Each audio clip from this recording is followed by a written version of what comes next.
ఈ నెల సెప్టెంబర్ 13, 14వ తేదీ తిరుపతిలోని అగ్రాల వద్ద నిర్వహించనున్న తబ్లీగీ ఇస్తిమాపై కొందరు అభ్యంతరం వ్యక్తం చేయడం జరిగింది.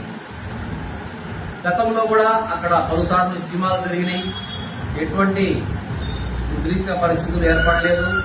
మరియు తిరుపతిలో ఎన్నో మసీదులు ఉన్నాయి. ఆడ జనాభా శాతం ఎక్కువగా ఉంది. అందుచేత అక్కడ ఇస్తిమా కూడా నిర్వహించడం జరుగుతుంది.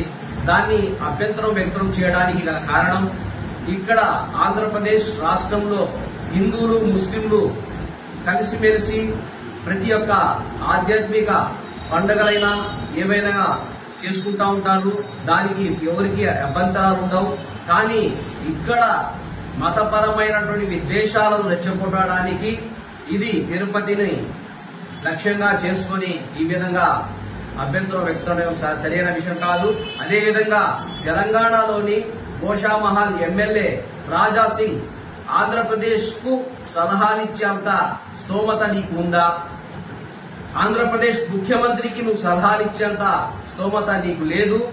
మరియు నీ యొక్క నియోజకవర్గంలో ఒక ఎమ్మెల్యేగా ఉండి ఎమ్మెల్యే స్థాయికి గౌరవం ఇవ్వాల్సింది.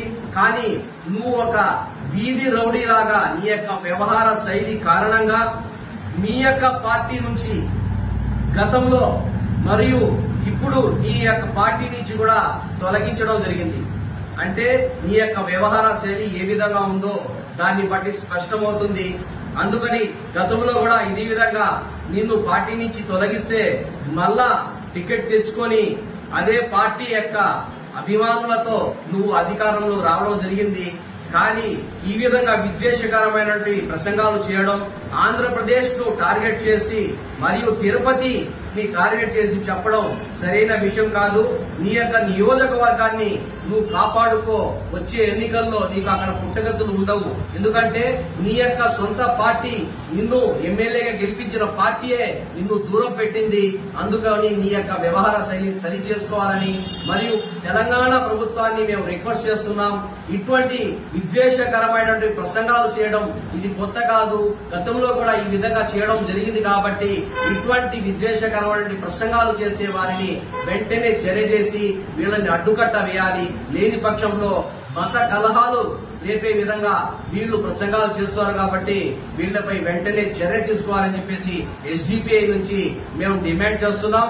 అదేవిధంగా ఆంధ్రప్రదేశ్ రాష్ట్రం ముస్లింలు, హిందువులు కలిసిమెలిసి జీవిస్తున్నటువంటి ఈ యొక్క రాష్ట్రాన్ని మత చిచ్చుతో మీ యొక్క లబ్ధి కోసం చేస్తున్నటువంటి ప్రయత్నాలను ఎస్డిపిఐ తీవ్రంగా ఖండిస్తుంది.